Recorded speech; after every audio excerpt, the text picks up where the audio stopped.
Assalamualaikum warahmatullahi wabarakatuh. Waalaikumsalam warahmatullahi wabarakatuh. Oke, terima kasih sudah join Zoom-nya dan mohon maaf ini sebenarnya jadwalnya ganti-ganti terus ya karena balik lagi kalau di atas jam 3 agak repot juga mungkin nggak di saya saja, di kalian juga mungkin agak repot juga karena kita mulainya jam 15.40 itu sudah nggak kondusif waktunya dan juga hari ini komputasi kan sebenarnya kalian sebelumnya sudah pernah ya di mata kuliah walaupun entah kasusnya bagaimana di situ entah kalian memang nilainya belum cukup ataukah memang ingin perbaikan kasusnya beda-beda tapi paling tidak materi komputasi ini sedikit banyak sudah pernah kalian pelajari. Nah, di hari ini kita masuk ke pembahasan mengenai Excel ketika digunakan untuk keperluan analisa kimia. Excel ini kan tools yang hampir di semua komputer kalian itu ada. Kalau misal komputer kalian nggak ada Excel-nya, ya perlu dipertanyakan itu. Seperti itu. Nah, di sini nanti, mohon untuk on-cam ya. Kita nggak lama kok. Kita nggak lama. Karena nanti di akhir ini, saya ada tugas. Yang tugas itu sebenarnya nggak susah ya, itu cukup menantang. Hanya mengkonversi antara konsep kita yang kita terima di teori dengan juga kalau misal kita ubah dalam bentuk Excel itu kayak gimana sih seperti itu. Oke, mungkin saya screenshot dulu. Ini baru 5 orang yang bergabung ya. Jadi absennya pakai screenshot aja. Dan di sini saya share screen langsung. Ini pendahuluan saja. Kalian semua sudah pernah pegang yang namanya aplikasi Microsoft Excel. Nah, alasannya kenapa Excel ini dipakai untuk analisa kimia juga itu ada banyak sebenarnya. Yang terutama itu karena memang dia aplikasi yang sangat mudah. Kemudian nanti hampir bisa kita temukan di semua kondisi di PC kita. Mungkin saya perkecil aja. Seperti itu. Dan juga relatif mudah untuk digunakan. Paling sederhana, misal kalian ingin membuat kurva kalibrasi gitu ketika mendapatkan data dari spektro, itu pakainya juga Excel. Misal kalian mendapatkan data titrasi, kemudian ingin membuat kurva titrasinya, itu juga bisa menggunakan Excel. Untuk pekerjaan yang lebih banyak lagi, misal kalian data penelitian, kemudian di situ ada data yang sebarannya banyak, sampelnya banyak. Di situ kalian bisa menggunakan tools di statistiknya. Excel itu juga ada statistiknya di situ. Nah, akan tetapi sebelum menuju ke aplikasinya di sana, di perkuliahan ini itu hanya sekedar pengenalan dan juga nanti aplikasinya. Bagaimana sih kalau misal kita punya satu masalah, kemudian kita mau sajikan masalah itu dalam bentuk representasi data kayak gitu ya, menggunakan Excel. Ini pengenalan saja di awal. Ini beberapa keunggulannya, mungkin di PowerPoint bisa kalian lihat nanti. Di antaranya itu dia hampir ada di semua perangkat laptop kita. Penggunaannya sangat luas sekali, entah itu dalam rangka analisa sederhana ataupun nanti analisanya statistik. Nah, di hari ini kita akan mempelajari yang bagian analisa sederhananya dulu. Nah, Excel itu bisa kalian temukan juga di versi online-nya, itu menggunakan Google Spreadsheet. Itu mirip Excel, penggunaan rumusnya juga mirip. Di sini, Excel itu secara dasarnya itu digunakan untuk mengolah data yang berupa data angka ataupun data gabungan dari angka dan juga simbol atau alfanumerik, seperti itu bisa juga. Nah, nanti di Excel mungkin kalian sudah tahu juga ya, tinggal penyebutannya apa. Ini, tiap kotak-kotak ini kita kenal sebagai sel. Nah, tiap sel itu punya alamat, seperti itu ya. Ini alamatnya disebut sel address. Di sini kan ada E, ada 6. Berarti kotak ini adalah alamatnya E6, seperti itu.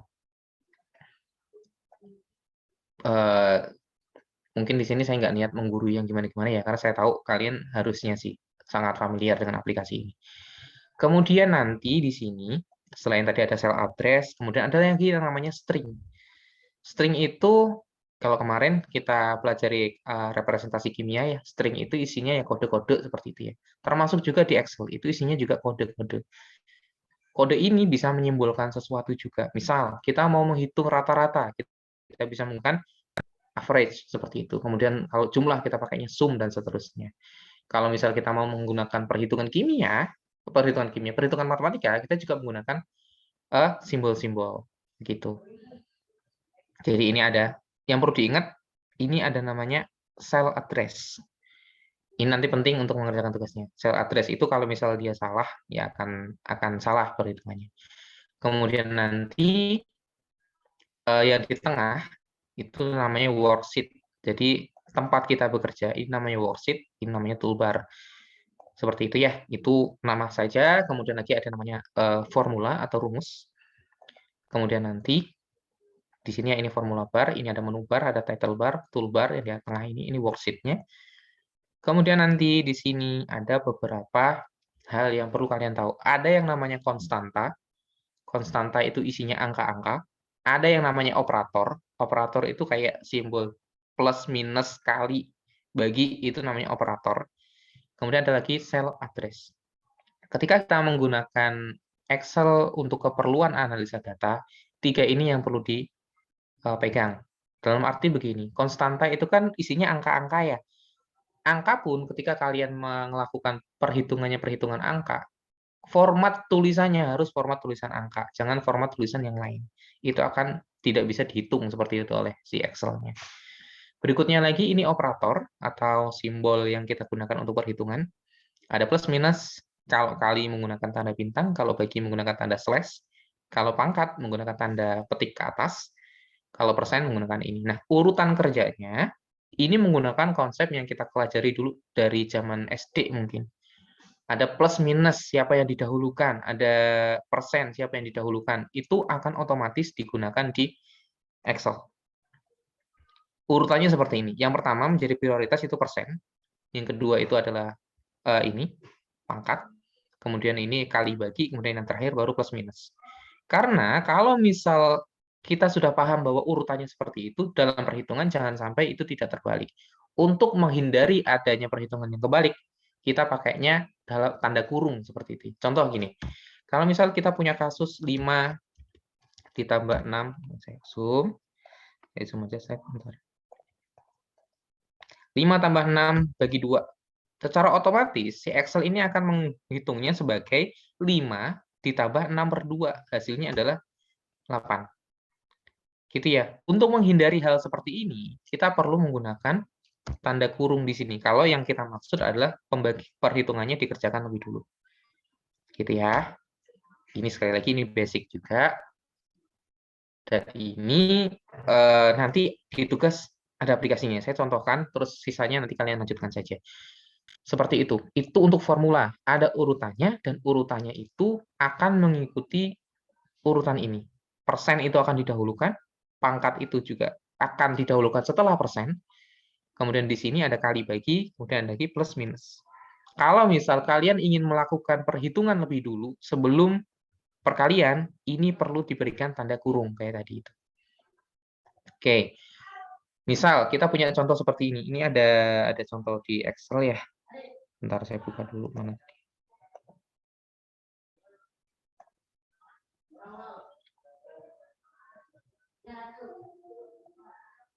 Bukan ini.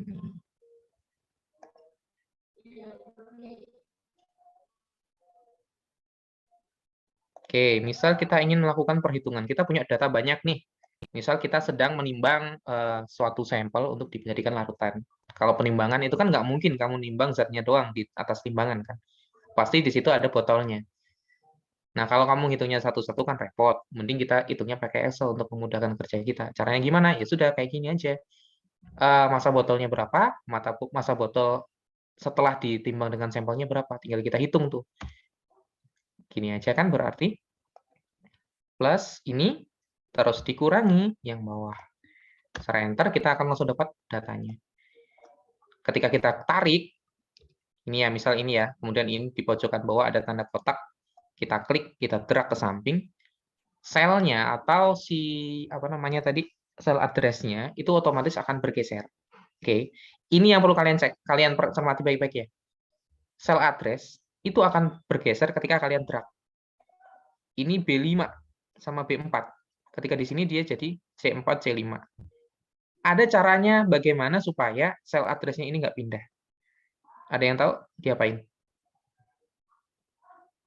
Misal nih kita mau keep 27,6 saja, dikurangi yang bawah. Jadi data yang atas ini nggak ada.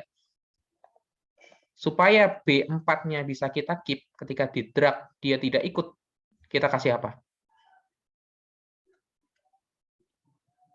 Ada yang tahu? Kita kasih tanda dolar. Kalau di laptop kalian itu pakai F4.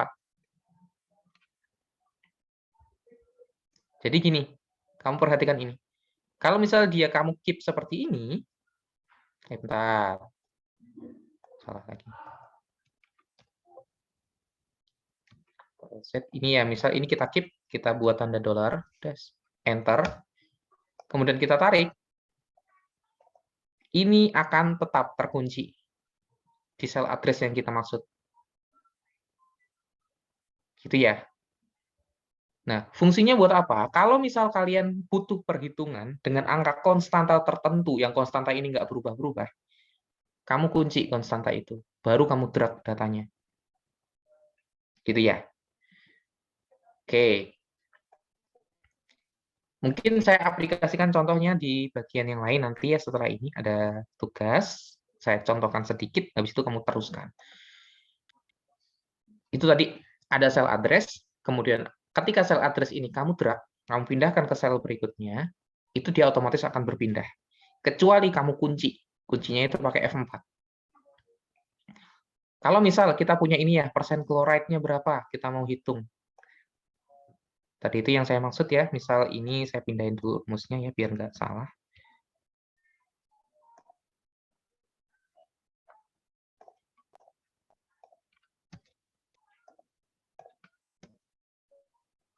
Oke, bentar.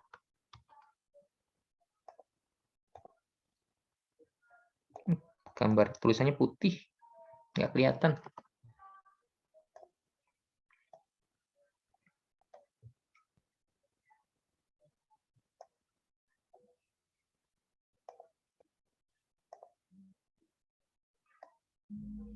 Nah, misal kita ingin menghitung persen kloridanya, persen klorida dari data yang ada di sini. Ini kan ada banyak operasi ya, ada banyak operator yang perlu digunakan. Ada menggunakan kali, bagi, dan seterusnya. Nah, cara menghitungnya bagaimana? Kita ikuti alur yang tadi itu. Ini kita buat dulu, ini kan tadi nggak ada persennya ya. B4 doang. Dan kita tarik. Selnya akan berpindah, kemudian kita lihat yang bawahnya. Bawahnya ini yang dicari adalah massa dari AGCL-nya. Massa AGCL itu dilihat dari mana? Perhitungannya sama juga. Kurangi yang bawah, enter. Setelah itu baru kita drag. Yang lain akan terhitung secara otomatis. Setelah itu, kita hitung di bawahnya ini. Persen kloridanya menggunakan persamaan ini nih. Persen klorida sama dengan massa dari AGCL, berarti perlu kita kasih tanda kurung. Massa AGCL-nya itu ini. Sel address-nya kita klik. Kemudian nanti dikalikan massa molarnya CL. Massa molarnya CL itu adalah 35,5. Nah, ini juga jadi perhatian kalian ya. Koma itu versinya ada dua, penggunaan koma. Kalau laptop kalian atau perangkat kalian, aplikasinya itu berbahasa Inggris, koma itu akan pakai titik. Kalau bahasa Indonesia, komanya ditulis pakai koma. Jadi beda tombol. Itu akan pengaruh. Setelah itu, balik lagi ke sini. Kita kalikan 35, kemudian per MR-nya AGCL. MR-nya AGCL berapa? Ada yang tahu?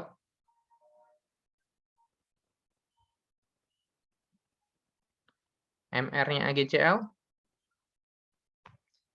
143,5. Kemudian kita, ini kan atas dikerjakan lebih dulu ya, karena dikerjakan lebih dulu, kita tambahin kurungnya. Akan kelihatan di sini kalau kalian perhatikan ya. Semoga aja jelas di kalian. Bentar. Semoga aja jelas di kalian ya. Di sini tanda kurungnya itu beda-beda warnanya. Ada yang warna merah, ada yang warnanya hitam kayak gitu. Itu menunjukkan kalau misal tandanya merah, berarti kurung bukanya sama-sama, kurung buka, kurung tutup sama-sama merah. Kalau misalnya ini kamu tambahkan, bisa jadi warnanya jadi biru kayak gitu. Itu jadi cek kita bahwa kurungnya itu sudah cukup atau belum. Kadang-kadang kurungnya kurang, hasil perhitungannya juga akan kurang. Kemudian balik lagi ke sini rumusnya. Kemudian dibagi masa sampel. Masa sampelnya berapa? Ini masa sampelnya. Kemudian dikalikan 100%. Kalian perhatikan polanya tuh. Yang ini saya kurungin dulu, karena ini perhitungan awal. Kalau misal ini tidak saya kurung, yang akan dikerjakan dulu itu dari depan ke belakang. Ya sama aja sih sebenarnya, cuma posisinya seperti itu. Kita kadang-kadang butuh bantuan kurung buka dan kurung tutup. Ketika kita enter dari sini ya, kemudian kita enter, akan ketemu hasilnya. Persen kloridanya berapa? Kita drag, semua hasilnya akan keluar. Itu enaknya ketika kita menggunakan Excel. Jadi perhitungannya nggak perlu manual kayak gitu ya. Mungkin nanti ditanyakan di sini.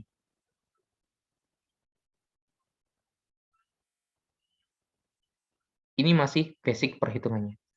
Nah, tadi yang saya sampaikan, angka atau sel yang ada di sini, format tulisannya itu ada banyak. Format tulisan itu, saya balik ke sini ya, biar bisa ke zoom. Format dari isian di sini bisa kita cek di sini, number. Ada di sini general. Kalau general berarti si perangkat kalian akan mendeteksi itu secara otomatis. Tapi kalau misal ini saya ganti sebagai teks,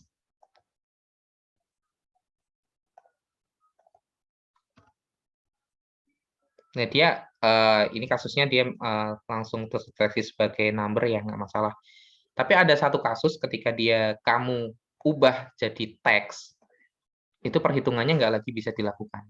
Karena memang angka ini nggak dianggap sebagai angka, tapi dianggapnya sebagai teks kayak gitu.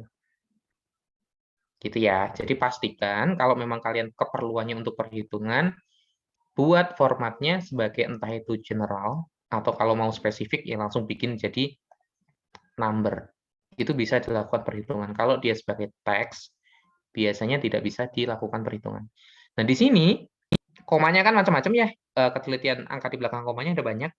Ada yang 4, ada yang 3. Nah, kalau misal kasusnya seperti ini, kalian ingin merapikan datanya, kamu bisa memanfaatkan menu yang ada di bawah number, di bawah formatnya tadi ya. Ada increase desimal, ada decrease desimal. Kalau increase berarti komanya akan tambah banyak, seperti itu. Kalau decrease dia akan makin dikit. Gitu ya. Sesuai dengan kebutuhan kalian. Nah, di sini, oke, langsung saja saya masuk ke tugasnya seperti apa. Tugasnya, kalian kan kenal yang namanya titrasi. Masih ingat nggak, Yusuf? Titrasi itu apa, Yusuf?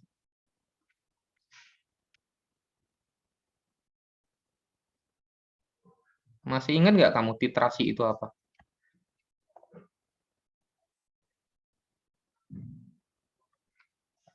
Titrasi itu jenisnya macam-macam. Ada titrasi asam basa, ada titrasi pengomplekan, ada pengendapan, dan seterusnya.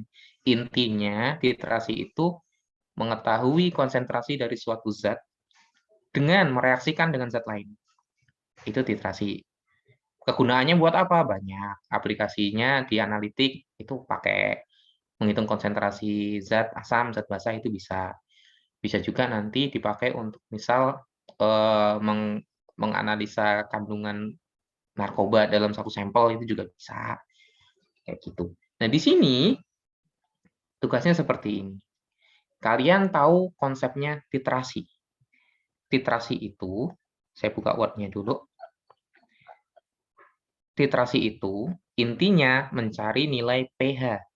Oke. Di nilai pH itu kondisinya beda-beda. Di awal titrasi pH-nya pakai rumus A misal. Ketika titrasi berlangsung, itu rumusnya akan berubah tuh. Ketika titik ekivalen, rumusnya berubah lagi gitu. Melewati titik ekivalen, dia juga akan berubah lagi. Silahkan kalian buka PPT-nya di kimia dasar. Kalau nggak salah, saya juga pernah menjelaskan tentang itu. Kalian buka saja, di situ bisa kalian cek. Misal pertama, titrasi asam kuat dengan basa kuat. Persamaan yang dipakai di awal sebelum titrasi itu apa? Kalau di awal seperti ini kan asam kuat berarti tinggal kita gunakan pH sama dengan apa kira-kira? Min K plus. Main log plus. H plus. Kayak gitu. Itu di awal. Nah, tugasnya nanti pertama, di tabel ini silahkan kalian lengkapi. Oke. Setelah dilengkapi, ini dijadikan dasar untuk mengisi Excel yang saya kirimkan juga di GCR Excel ini. Gitu ya. Nah, sekilas dulu saya jelasin dulu nih. Kalau ini kan asam lemah, asam kuat, basa kuat. Seperti itu. Ketika dia sudah dititrasi, rumus pH-nya tetap sama. Akan tetapi, H plus-nya ini berubah-berubah, H plus-nya. Untuk mencari H plus-nya beda-beda. Yang di awal, H plus itu sama dengan konsentrasi asam. Ketika yang kedua, H plus-nya sudah berkurang karena bereaksi dengan basanya. Ini persamaan, harusnya persamaan untuk mencari H plus-nya ya di sini ya, seperti itu. Kemudian di kondisi ketiga juga beda, titik ekivalen untuk asam lemah dan basa, asam kuat dengan basa kuat. Titik ekivalen pH-nya itu dicari dengan akar dari KW, akar dari KW, ya itu seperti itu. Akar dari KW berarti berapa itu? 10 pangkat min 14 jadinya 10 pangkat min 7. Min log akar KW. Itu kan berubah lagi. Nah, setelah titik ekivalen berubah juga. Nah, ini dari hasil titrasi itu ada dua data yang bisa kita peroleh. Yang pertama, mengenai data konsentrasinya, yang di sebelah sini. Yang kedua, kurva titrasinya. Kayak gitu.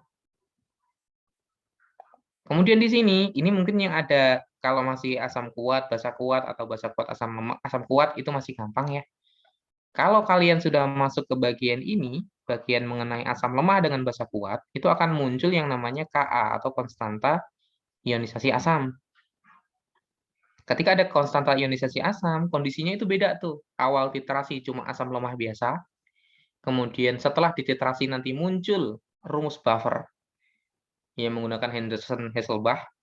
Setelah titik ekivalen pakainya rumus apa itu namanya hidrolisis garam. Setelah itu berubah lagi rumusnya menjadi rumus basa kuat karena yang dititrasi ini yang menitrasi adalah basa kuat. Seperti itu. Kasus berikutnya, kalau misal asam lemah dititrasinya pakai basa lemah, walaupun di aplikasi di lab ini jarang dipakai ya, tapi bisa dihitung. Awal titrasi kita menggunakannya asam lemah saja. Setelah titrasi di situ ada buffernya juga sih, tapi nggak yang buffer gimana-gimana. Buffer tapi ada nilai Ka dan Kb-nya. Kemudian nanti titik ekivalennya hidrolisis garam juga. Setelah ekivalen juga ada hitungannya sendiri, beda-beda. Silakan kalian cek di materi kimia dasar. Nah, di sini kemudian kita masuk setelah semua terkumpul nih ya untuk persamaannya, silakan persamaan itu kalian konversi untuk menghitung bagian ini. Yang pertama, ini kan ada itu ya, apa? Sheet untuk sheetnya beda-beda nih, ada banyak. Yang pertama sheet untuk asam lemah dan juga asam kuat dengan basa kuat, sorry. Silakan kalian tuliskan zatnya apa, yang jadi titrat siapa, yang jadi titran siapa. Setelah itu kalian hitung konsentrasinya. Contoh yang pertama, titratnya siapa di sini? Ada yang tahu titratnya siapa? HCl. HCl. Ini titrat. Dia yang dititrasi. Titrannya NaOH. AOH. Setelah itu kita mau mencari apa di sini? Konsentrasinya kan. Ini ceritanya titrasinya 3 kali. Kalau titrasinya 3 kali, berarti kan kita butuh mencari konsentrasi. Konsentrasi dari masing-masing titrasi gitu kan. Cara menghitungnya bagaimana? Mulai semua persamaan dengan sama dengan. Itu akan memulai perhitungan. Setelah itu, rumus dari titrasi itu apa? Jadi yang tahu rumus titrasi? M1 kali V1 sama dengan M2 kali V2. M1 kali V1 sama dengan M2 kali V2. Kita gunakan di sini. M1-nya siapa? M1 misal kita anggap ini ya, kali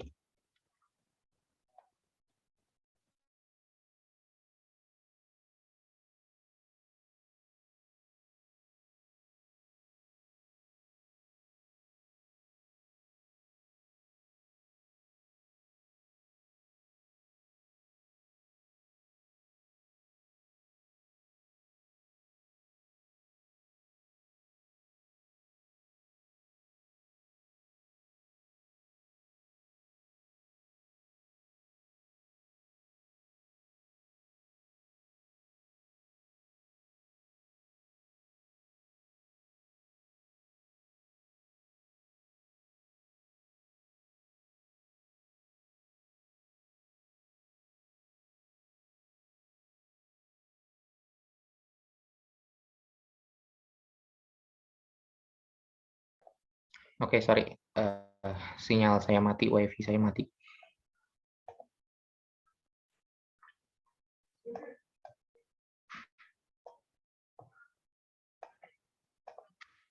Misal balik lagi ke sini ya tadi ya. Rumusnya kan V1 kali M1 sama dengan V2 kali M2. Kalau kita mau mencari M1, berarti itu V1 kali M1 dibagi V2 gitu ya. Kita masukkan rumusnya ke yang bagian pertama tadi. Ada nih, kita enter. Apakah bisa kita drag? Kalau kita drag langsung, yang terjadi adalah selnya, sel address-nya itu juga ikut pindah. Nah, tadi bagaimana cara untuk kita ngekipnya? Dikasih apa, Hasbi? Tanda dolar. Tanda dolar, Pak. Dikasih tanda dolar. Bisa kamu ketik dolar manual, bisa juga F4. F4. Enter. Dia kekunci. Ketika kita tarik, kekunci. Gitu ya. Kemudian kita bisa memasukkan nilai rata-ratanya dengan komen. Rata-rata itu bahasa Inggrisnya adalah average. Setelah itu, apa yang perlu kita masukkan? Kurung buka. Kita blok daerah yang ingin kita cari rata-ratanya. Kurung tutup. Kalau kurung tutupnya belum kamu kasih, biasanya nilainya juga akan sedikit bermasalah ya. Kamu tutup, enter. Ini adalah nilai rata-ratanya. Oke. Berikutnya, ini sudah tahu sekarang. Kita tahu konsentrasinya. Kita ingin membuat kurva titrasinya. Apa yang perlu kita lakukan? Kita masuk ke tabel yang kedua. M2-nya sudah tahu kan? M2-nya adalah ini. Yang perlu kita lakukan adalah masukkan saja rumus sama dengan bukan kita ketik. Kita ketik bisa, tapi bisa juga kita sama dengan klik cell address, enter. Kemudian kita tarik. Kenapa 0? Karena kita tarik, hilang lagi. Kita bisa masukkan, balik lagi, dolar. Kemudian tarik ke bawah. Perhitungan sebanyak apapun, dia akan ngikut. Dan yang nilai kamu keep tadi, akan tetap di sana. Seperti itu. Kemudian kita masuk mencari nilai H plus-nya. Ini yang tadi rumusnya berubah-berubah. Pertama, ini baru titrasi antara asam kuat dengan basa kuat. Ketika sebelum titrasi, ketika V-nya itu belum ditetesin ya, sebelum titrasi, mencari nilai H plus-nya adalah dengan sama dengan Konsentrasinya. konsentrasi dari si asamnya yang di awal. Tapi selain itu bisa juga kita buat nilai H plus ini secara umum saja. Caranya bagaimana? Ini kan sama dengan begini ya kondisinya. Tanda kurung buka. Mol dari V1M1 ini dikali ya, bukan ditambah, dikali. Ini untuk mencari molnya. Kurung tutup dibagi siapa? Dibagi, bentar, belum dibagi deh. Ini masih dikurangi dulu, dikurangi molnya basa yang digunakan untuk bereaksi ya. Ini nggak bisa diklik sih, bentar. C4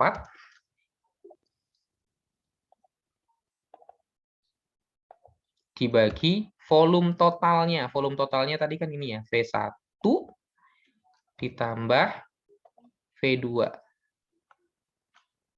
Bentar. Ini perlu tanda kurung banyak. Ini untuk mencari nilai H plus-nya secara umum kalau menggunakan Excel. Bisa kayak tadi ya, misal menggunakan langsung konsentrasi awal itu bisa, tetapi itu hanya berlaku di awal. Berlaku di titik sebelum titrasi. Kalau misal rumusnya itu berlaku sampai titik ekivalen, kita menggunakan rumus ini. Didapatkannya dari mana? Kamu perhatikan di sini. Ini perhitungan stoikiometri.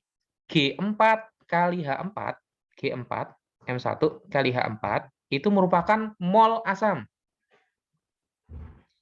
mol asam, kemudian dikurangi molnya basa. Karena basanya NaOH. Dia monovalen. Jadi OH-nya cuma 1. Dimasukkan di sini. Ini bukan kali juga, ini bukan tambah, ini kali. Ini molnya basa. Mol asam dikurangi mol basa. Itu adalah molnya sisa asam. Oke. Sisa asamnya tadi itu akan dibagi dengan volume total. Volume total berasal dari mana? Ini ada V awalnya di titrannya. Titrat, kemudian ditambahkan titran. Ini volume total. Ketika kita enter, ini adalah konsentrasi H+-nya. Kemudian ini bisa kita tarik ke bawah.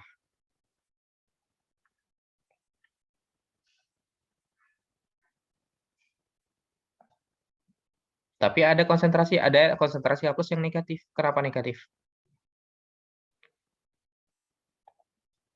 Karena memang di kondisi ini, yang nilainya negatif ini, mencari H+-nya bukan lagi menggunakan persamaan yang di atas. Karena kondisinya, si asam awal itu sudah habis semuanya. Yang tersisa di situ adalah basanya. Yang tersisa adalah NaOH. Sehingga di sini rumusnya harus berubah. Berubahnya bagaimana? Menggunakan rumus konsentrasi OH-, sorry. OH- itu berarti ini tinggal kita balik. Ini kan basa, karena basanya jadi lebih banyak, taruh di depan, dikurangi. Enter. Ini berarti ada yang... Oh, kurungnya yang salah.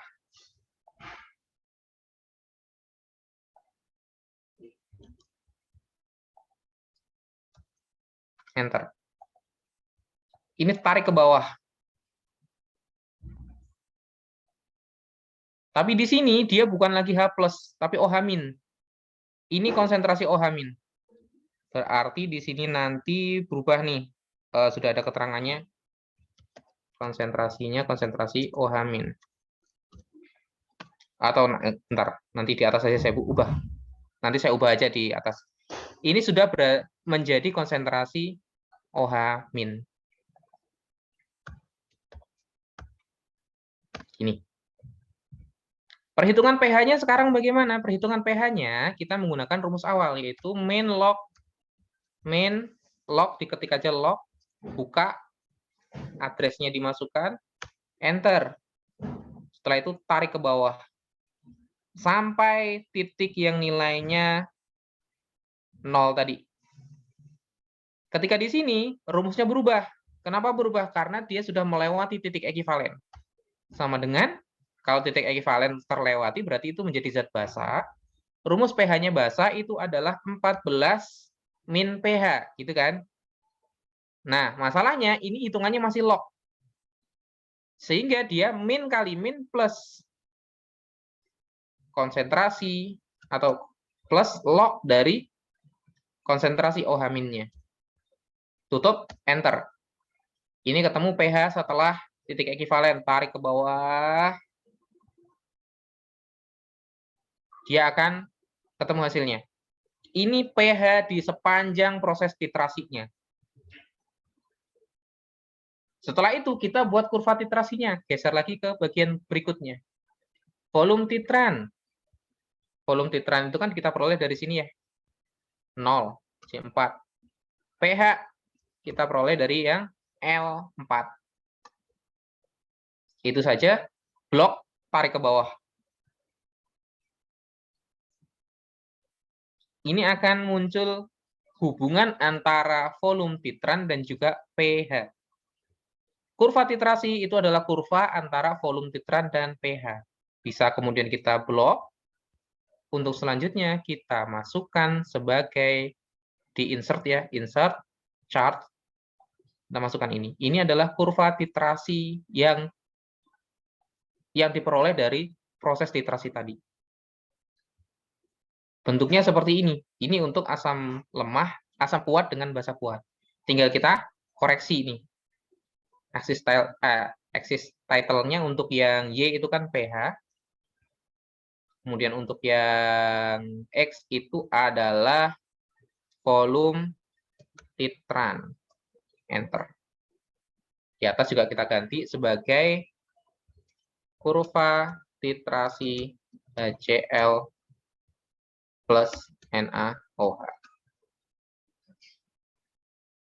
Ini jadi kurva titrasinya. Gitu ya. Yang perlu diperhatikan tadi kurung-kurungnya itu yang bikin bingung kadang-kadang. Kurungnya itu kadang salah naruh.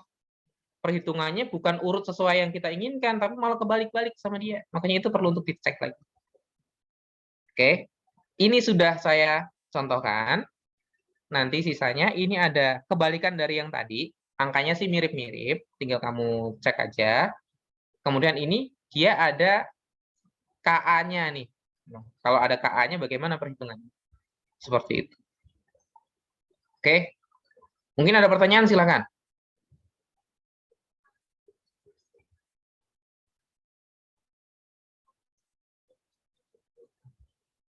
Kalau tidak ada, mengenai penggunaan rumus-rumus yang ada di Excel itu bertebaran di mana-mana.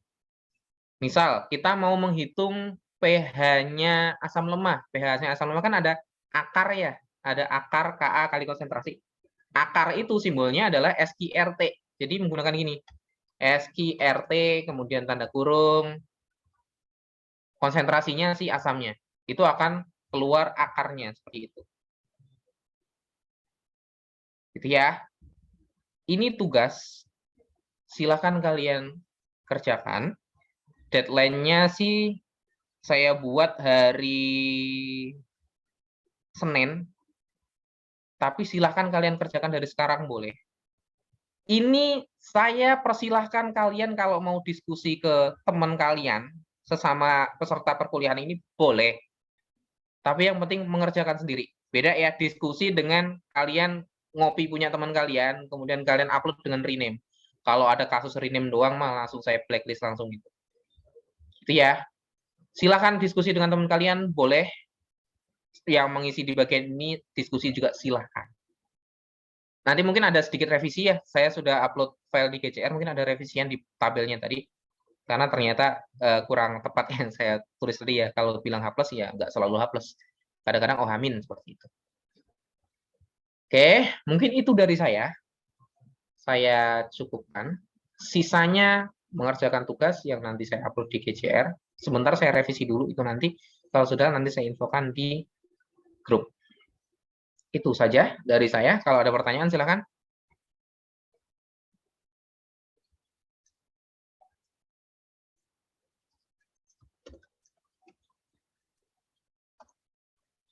Kita masih menyisakan, sebenarnya minggu depan kan belum libur ya. Insya Allah kalau misal ada waktu minggu depan kita masuk lagi.